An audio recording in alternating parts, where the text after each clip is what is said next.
I'm a porn star. Oh my God. Yes.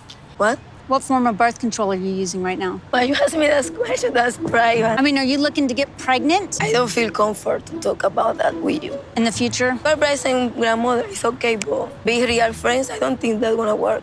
In this shocking scene from 90 Day Fiancé, Annie, a woman from the Dominican Republic, is meeting her fiancé Robert's son's family for the first time. She thought it was just a normal family get-together, filled with excitement about fitting into Robert's life and starting her new life in the U.S. But things quickly take a dark turn. At first, everything seemed fine. Annie was ready to meet Robert's family, and she was looking forward to getting to know them. But then, things got awkward when Robert's son's grandmother, Stephanie, pulled Annie aside. The tension in the air was palpable. Without any warning, Stephanie asked a question that left Annie completely shocked. Do you guys use birth control? Which one are you using? Annie was stunned. She never expected anyone would ask her something so personal, especially not in front of people she barely knew. Annie, taken aback, managed to respond. Why are you asking me this? It's none of your business. But Stephanie didn't seem to care about Annie's discomfort and kept pushing for more. Annie was left unsure how to respond to the incredibly invasive question. It was the last thing she ever expected when meeting her fiancé's family. What made matters worse was that Robert, her fiancé, did nothing to protect her. He was sitting right there,